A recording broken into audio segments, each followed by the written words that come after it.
Voilà, donc on va une petite vidéo pour vous présenter le programme avec la réforme 2019-2020, et notamment ce qui concerne le management. Donc management des organisations, donc c'est votre cours cette année avec moi, et donc pour la filière STMG.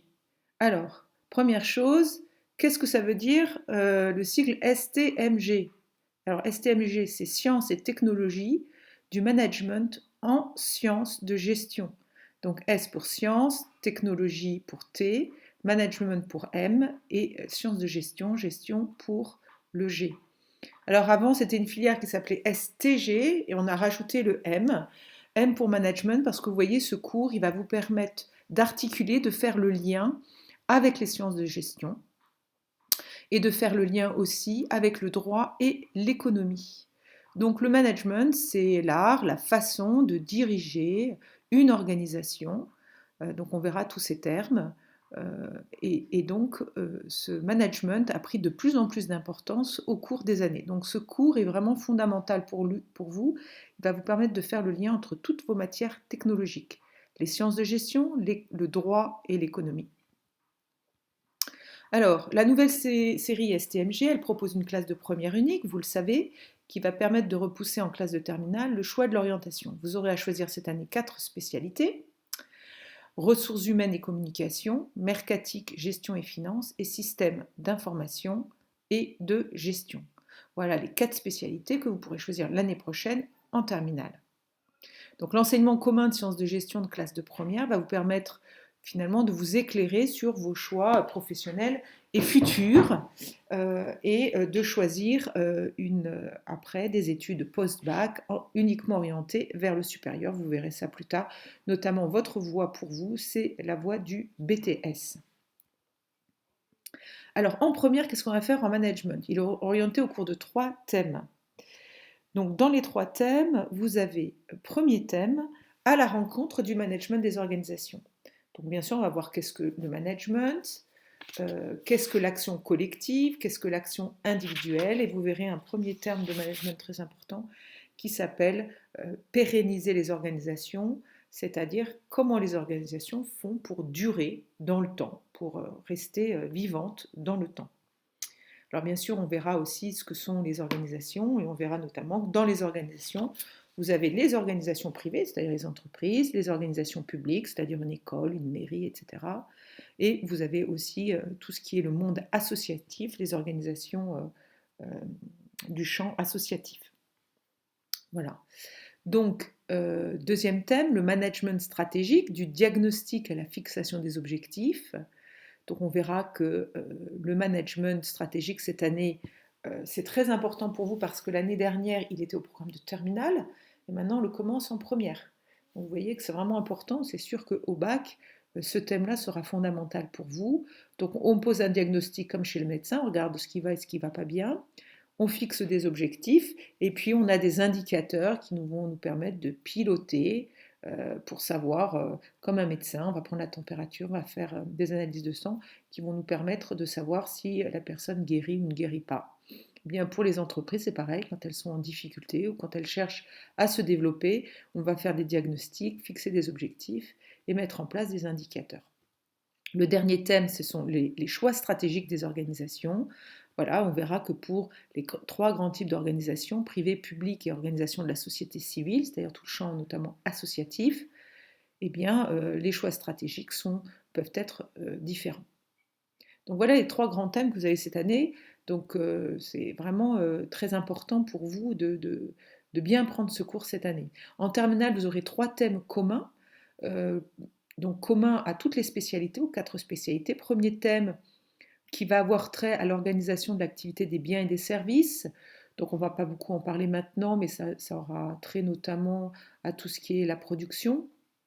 Deuxième thème, les organisations et les acteurs. Donc là, tout un thème qui a lieu, quels sont les différents acteurs dans les organisations. Donc on va parler des dirigeants, on va parler des salariés, on va parler des syndicats, etc. Troisième grand thème, les organisations et la société. Alors toute une thématique sur l'éthique, la déontologie. Hein, donc l'éthique des affaires, etc. Donc ça, ce sera vos 3 thèmes communs l'année prochaine. Et puis ensuite, vous aurez des thèmes plus spécifiques aux sciences de gestion, en fonction de votre choix, si vous avez choisi l'une des 4 spécialités, donc ressources humaines, mercatique, gestion finance ou informatique, gestion et informatique. Alors, en volume horaire, qu'est-ce qui va se passer cette année? Cette année, vous aurez 15 heures de technologie. Donc, vous voyez qu'avant, on avait uniquement 12h30. Donc, vous avez 2h30 de plus des matières technologiques. On va regarder ça après de plus près. Alors, dans la réforme, qu'est-ce qu'on vous donne? Vous avez 1 heure de plus, alors ça c'est la grande nouveauté, ce qui est surligné en jaune, le TLV. Donc en langue, on aura 1 heure commune de langue en anglais et avec la matière de management. Donc votre professeur d'anglais et moi-même, nous aurons un cours commun en management en anglais. Donc vous voyez que on va parler de droit et d'économie, non plus d'économie et de droit, pour mettre l'accent sur le droit, puisque c'est une filière très spécifique. Il n'y a une autre filière où on enseigne le droit à l'école en pré-bac, donc avant le baccalauréat. Et donc vous avez cette spécificité qu'on a bien voulu faire ressortir, donc de 4 heures de droit et d'économie. En sciences de gestion, on vous rajoute 1 heure aussi, vous voyez, par rapport aux années précédentes. Donc vous avez moins 1 heure pour les heures générales, mais vous avez plus 2h30 pour les heures dites technologiques. Ça, c'est pour votre classe de première. Alors un petit focus sur la terminale. En terminale, vous aurez toujours cette heure de ETLV. Et puis, vous avez 10 heures management des sciences de gestion. Donc, ce qui correspond par rapport à la terminale des années précédentes, vous voyez, vous aviez 6 plus 3, vous aviez que 9 heures de gestion et de mana, et maintenant vous allez avoir 10 heures, un socle commun, donc avec ces 3 thèmes communs dont je vous ai parlé, plus de la gestion, donc un bloc de 10 heures, donc 1 heure de plus. En droit économie, regardez, c'est énorme, vous avez aussi 2 heures supplémentaires. Donc les heures techno passent de 13 heures avant la réforme à 16 heures, donc vous avez 3 heures de plus en technologie en terminale. Alors les coefficients, comment ça va se passer? Vous savez que c'est un petit peu compliqué. On vous en a déjà parlé, j'y reviens. Les épreuves communes de contrôle continu seront 30% de la note finale. Vous aurez aussi des épreuves de terminale pour 60% de la note finale et votre bulletin scolaire de première et de terminale pour 10% de la note finale. Alors, il y aura 3 sessions d'épreuves communes, en première au 2e et 3e trimestre et en terminale au 2e trimestre. Et vous voyez, pour ce qui concerne le management et les sciences de gestion, droit, économie, vous aurez donc une épreuve commune cette année au 2e trimestre, avec sans doute au choix 2 matières à choisir entre les sciences, le management, le droit et l'économie. Donc là, on reprend bien. Ce qu'il faut que vous ayez en tête, c'est que 60% de la note finale, ce sera vos épreuves de terminale. Le contrôle continu de première et de terminale, 40%. La note tout au long de la première et de la terminale, 10%. Et les épreuves communes, donc 10 et 30%, donc ça fait bien les 40%.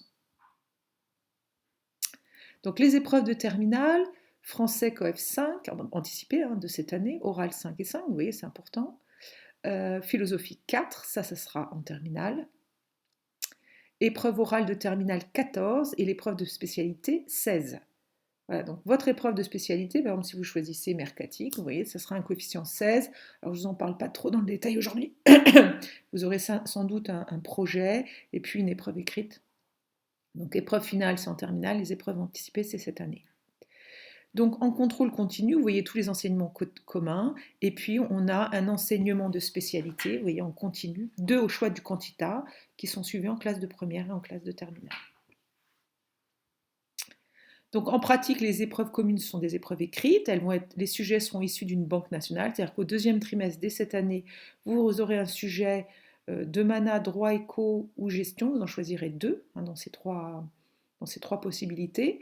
Ce n'est pas nous qui mettrons les sujets, ça sera issu d'une banque nationale, les copies seront anonymes et seront corrigées par d'autres professeurs, et il y aura toujours l'aménagement pour le tiers-temps. Donc 3 séquences d'épreuves communes pour un examen plus progressif et plus juste.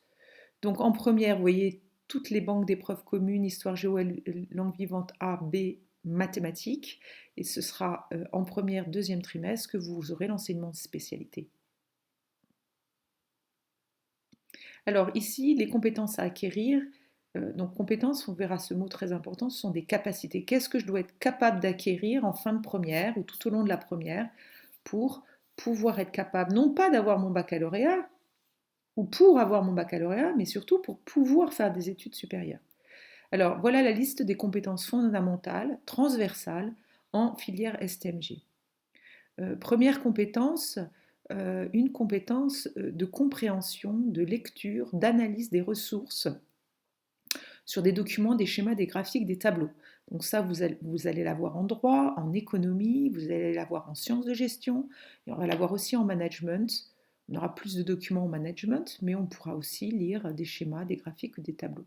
Donc vous devez être capable de décrire, vous devez être capable de caractériser, d'expliquer, donc c'est-à-dire de comprendre. Vous devez être capable d'appliquer, ça c'est la contextualisation, c'est-à-dire qu'on va vous donner un cas pratique. Et comme vous avez les notions, vous allez être capable de les appliquer au cas qu'on va vous donner. Et puis, encore plus difficile, vous allez devoir aussi, plus ou moins en cours d'année, et puis surtout en terminale, justifier, présenter une argumentation, évaluer le positif, le négatif, euh, par exemple d'une stratégie. Ensuite, vous allez pratiquer différents langages. Deuxième capacité, vous allez devoir comprendre des consignes. Donc, on va commencer à faire des exercices. Comment je comprends les questions, comment je comprends les consignes qu'on me donne. On va réaliser des cartes mentales cette année, sans doute des schémas, des synthèses. Vous allez apprendre, je vais vous demander d'acheter un petit répertoire et pour apprendre les notions et les définitions essentielles, en tout cas en français et sans doute en anglais aussi. Donc vous exprimez en oral français et anglais, vous savez que c'est la grande spécificité cette année, un grand changement, cette heure de ETLV, de management en anglais. Et puis vous allez réaliser, surtout en sciences de gestion, des calculs opératoires avec la gestion. Alors là j'ai mis en mercatique, mais aussi dans les autres spécialités. Ensuite, troisième compétence, troisième capacité, vous allez devoir apprendre à coopérer, à mutualiser dans cette classe. Vous allez travailler en groupe, vous allez travailler en équipe, vous allez pouvoir réaliser ou présenter un exposé, voire une réalisation collective. On va vous demander aussi de gérer vos émotions, donc dans la coopération, et de partager vos émotions dans la bienveillance, entre celui qui va vite, celui qui va moins vite, celui qui est contrarié. Voilà, on va gérer ses émotions. Dernière compétence, être autonome et responsable. J'ai la capacité à être autonome, donc j'ai mon matériel, j'ai une trace écrite, c'est-à-dire mon cahier, là je vais vous demander de prendre un très grand cahier, où j'ai le polycopier du cours précédent. Mon matériel est organisé et il est classé. Il n'y a pas de feuille volante dans le fond de mon sac à dos. Je connais le règlement intérieur, non seulement je le connais, mais je l'applique.